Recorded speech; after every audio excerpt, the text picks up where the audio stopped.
Welcome, everyone. This is Brother Doug with the Wakened by Yahuwah Fellowship Group. We are joined by our sister Susan today on this new moon day. We are going to do a special Enoch study on this new moon day. So I am going to be starting with Enoch chapter 95. So let me get my share screen going for you, the viewers, so you can read along. All right. And here we go, Enoch chapter 95. Oh, that my eyes were a cloud of waters, that I might weep over you and pour down my tears as a cloud of water, so that I might rest from the trouble of heart. Who has permitted you to practice reproaches and wickedness, and so judgment shall overtake you, transgressors? Do not fear the transgressors, you righteous, for again Yahuwah will deliver them into your hands, that you may execute judgment upon them, according to your desires. Woe to you who speak out curses which cannot be reversed. Healing shall therefore be far from you because of your transgressions. Woe to you who reward your neighbor with evil, for you shall be rewarded according to your works. Woe to you, lying witnesses, and to those who weigh out injustice, for suddenly you shall perish. Woe to you, transgressors, for you persecute the righteous. For you shall be delivered up and persecuted because of injustice, and its yoke shall be heavy upon you. That is the end of chapter 95. My sister Shoshana will be reading chapter 96, but let's see if anyone has anything to add from that chapter. There was a lot there with the commandments right there. I mean, he was pretty much stating, let's see, bearing false witness, perverting justice, meaning taking bribes.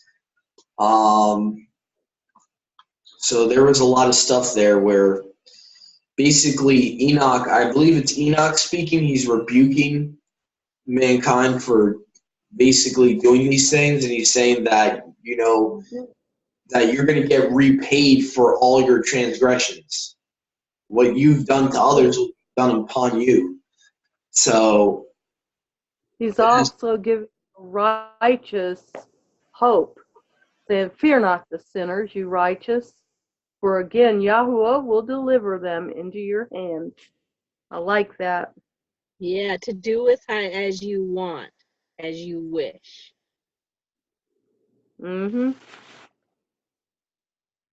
But woe to all the sinners. And now I'm going to read 96 unless we have any more on 95. I was just thinking about the ones that are spewing all these chemtrails out. The ones that are going out the chemtrails, yeah, they are definitely sinners. And well, I'd like to just spin all their airplanes out of control and crash them. Anyway, I hate those chemtrails. They're poison. Okay, is everybody ready for 96? This is a good chapter. Be hopeful, you righteous, for suddenly shall the sinners perish before you, and you shall have mastership over them according to your desires. And in the day of the tribulation of the sinners, your children shall mount and rise as eagles, and higher than the vultures will be your nest. And you shall ascend and enter the crevices of the earth and the clefts of the rock forever as conies before the unrighteous. And the sirens shall sigh because of you and weep. Therefore, fear not, you that have suffered, for healing shall be your portion, and a bright light shall enlighten you, and the voice of rest shall hear from heaven. Woe unto you, the sinners, for your riches shall make you appear like the righteous, but your hearts convict you of being sinners. And this fact shall be a testimony against you for a memorial of your evil deeds. Woe to you who devour the finest of the wheat, and drink wine in large bowls, and tread underfoot the lowly with your might. Woe to you who drink water from every fountain, for suddenly shall you be consumed and withered away, because you have forsaken the fountain of life. Woe to you who work unrighteousness and deceit and blasphemy. It shall be a memorial against you for evil. Woe to you, you mighty, who with might oppress the righteous. For the day of your destruction is coming. In those days, many and good days shall come to the righteous, and in the day of your judgment. I like that one. Many good days will come to the righteous.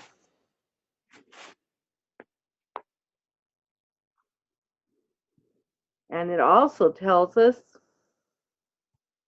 back in verse 2 through, can't tell how far it goes down, but starting in verse 2, it says that the righteous will have rulership over the wicked, and in the day of tribulation of the sinners. In other words, when the great tribulation is going on for the sinners, the righteous will rise up as eagles. In other words, I believe the Malachim will come take us out to the wilderness, because it says we land in the crevices of the earth and the clefts of the rock forever. And says, fear not, you that have suffered, for healing shall be your portion, and a bright light shall enlighten you. Isn't that wonderful news? And the voice of rest you shall hear from heaven. I look forward to that day. Like a light rising. Yeah, like Zara. My grandson, Zara. He was Yahuda's son.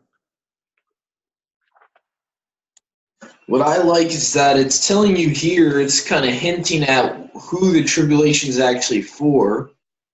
And it actually says, in the day of tribulation of the sinners, it doesn't say of the righteous. Right. So it's telling you basically that the tribulation is for the transgressors. And there's somewhere, I believe in Jeremiah or somewhere, where it actually, there's a quote in the Tanakh that talks about that that Yahuwah sends his wrath, the day of judgment, Jacob's trouble, because of all who have transgressed his law. So even in the Old Testament, he kind of gives a precept that the tribulation is a punishment for sinners. For sinners, yeah. And so the clefts of the rock kind of reminded me of the kings of the earth in Revelation 6, I believe, 15 to 17, where it says, who can withstand the coming of the great day of his coming? And they asked the rocks to fall on them. So that kind of reminded me of that. That was kind of like a cross-reference from Enoch. And then it was interesting. It says, "And demons shall sigh because of you." So it's kind of interesting. Spirits of Nephilim are sighing because of the righteous. It says sirens in my book, but yeah, mine is spelled S-I-G-H, like sighing, like depressed. So that's kind of interesting. And yours says what, Sushana? it says the sirens, S-I-R-E-N-S, sirens, shall sigh because of you and weep. Wow, that's Like they won't want to see us delivered.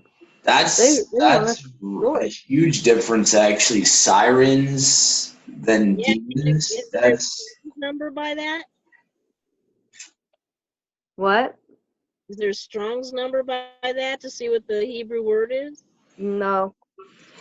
and the problem is it depends if most Enochs are not even Hebrew in origin. Most of them are Ethiopic. The original is Ethiopic. I think there's one from the Dead Sea Scrolls that might be Hebrew, but most of them are actually from the Ethiopic canon.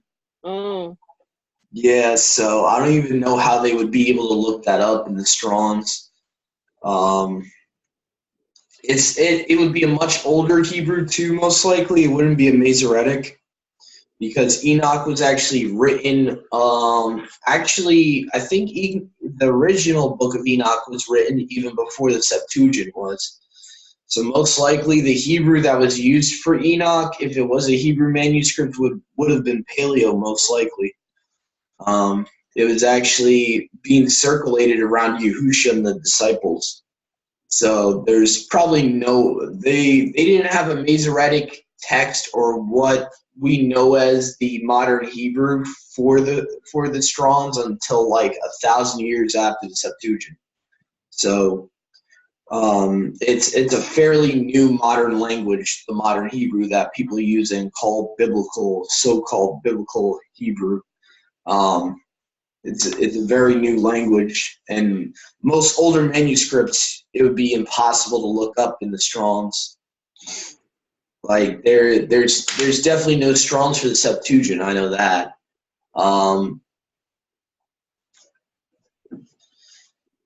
Yeah, so someone would have had to make a concordance for the Paleo language. They would have to know how to figure out all the stuff, and the problem comes along is how do you know exactly what it was in the Paleo, because Septuagint we only have in Greek. So the 70 scribes, that was, the story of the Septuagint is you have the 70 scribes, half are Yahudim, half are Greek, and they looked at each other's work before they actually did the translation to make sure that it was consistent. And so, but there's no way to really find out what originally is said in the Hebrew because I think probably the Vatican is like the only place that probably has the original source of the Paleo Tanakh, most likely. And so even with the Septuagint, the only way to know what the Septuagint actually says with a concordance, you have to know Koine Greek, I believe. You would have to actually know the original Greek language to figure out what it's saying. And I think Blue Letter Bible does have the original Greek Septuagint. They actually have the Greek letters and stuff, but you have to know Greek to know what it's saying. That was the whole purpose of the Bretons Septuagint, was to translate it into English because no one really knows how to read Koine Greek in this day and age. Even the Greek from the New Testament is like a modern Greek. So that's a bummer. yeah, I've said multiple times I want to learn Koine Greek because I would actually like to learn Koine Greek and Paleo Hebrew at the same time. That way I could kind of figure out what it's supposed to say. And it's interesting though, the Septuagint. If you ever dive into that translation of the Tanakh, it's like a definition translation, which I kind of like. Instead of transliterating or translating, it gives you the meaning of the verse. And so I always found that pretty interesting. Yeah, that's good. It's very simplified, the Bretons. It's like there's verses that refer to Yahusha in the Masoretic text where Shoshana and Dennis can, they can kind of be witnesses for me. It's a little confusing. The way certain verses read in the Masoretic text, it will be like, a lawgiver from Yehuda shall not fail until Shiloh comes. They'll use the phrase Shiloh. But in the Septuagint it says, a lawgiver or ruler shall not depart from Judah's legs until he who comes who is the expectation of nations. So instead of Shiloh, they actually give you the definition, and it points to Yahusha because he's the expectation of the Gentiles, the nations. So I believe the Masoretes were trying to hide Yahusha in prophecy. A lot of times you'll see in the Old Testament where Paul is picking stuff from in the New Testament, and you'll be like, oh, that doesn't make sense. That's not what it says in my Tanakh in our, in our Bibles today. That's because the New Testament was based upon the Septuagint, not the Masoretic text. So when you have Paul and everyone writing their stuff, citing from the Tanakh, like even Yahusha himself, when he quoted Isaiah and the prophets a lot, and he would say, well, did Isaiah prophesy by you hypocrites from Isaiah 29:13? Isaiah 29:13, the Masoretic text, doesn't even sound the way he quotes it. He says, well, in vain do they worship me, teaching the commandments, doctrines of men in the New Testament, but in the Old Testament, that's in our translations, the Hebrew Masoretic text will have it read that the worship of me has become a fear of men. So, totally a total different reading. But the Septuagint is word for word what Yahusha said in Isaiah 29:13. So that's what really got me into reading the Septuagint and seeing that the authors of the Brit Hadashah directly quote from it.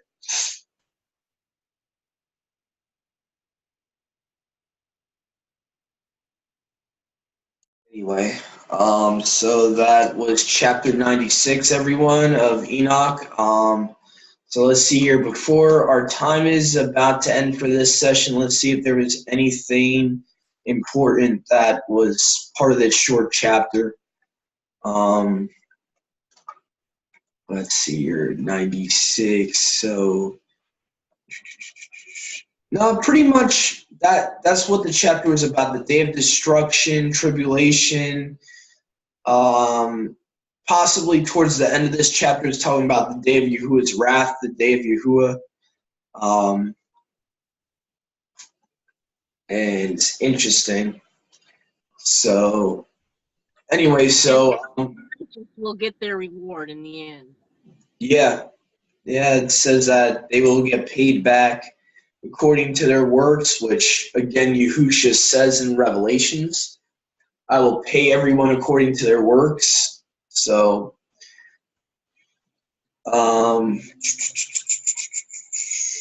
says to you, and then one of the last verses actually talks about him rebuking people that commit blasphemy. And I was doing some research on the end times the other day. What I found out was pretty interesting. The definition of blasphemy, according to Scripture, directly has been committed by the popes. They claim to be Yahuwah on earth, and they claim to forgive sins. And so that in the Brit Hadashah, even the Pharisees believed that was blasphemy. For a man to forgive sins and for him to claim that he's the Father. And I think that was the main problem with them accepting Yahusha. They didn't understand who Yahusha really was. But that's what I've seen blasphemy actually being precedented in Scripture as, actually claiming to be the Father or saying that you have authority to forgive sins, being a mortal man. And so I found that pretty interesting. In verse 7 of this chapter, it says, woe to you who work unrighteousness and deceit and blasphemy. It shall be a remembrance against you for evil. Possibly this could refer to the Vatican. Definitely. They claim they have the place of Yahuwah on earth. They say they have the authority, the equal authority with the Father to forgive sins. That's literally the two definitions in the Brit Hadashah for blasphemy. So, so anyway, if anyone has anything else to add from this chapter, we're gonna have to do a short intermission because we got 5 minutes left of this session. So any new viewers, we have 40-minute intervals of these studies. So we're gonna do a part 2. So I'm gonna give a chance for Shoshana, Susan, or Dennis if they wanted to add anything before we start a new session. I just want to ask quick, where are you getting access to these recordings for future reference? I put them right on my channel on YouTube. I upload them directly. I can give you my channel name. It's DOUGLAS,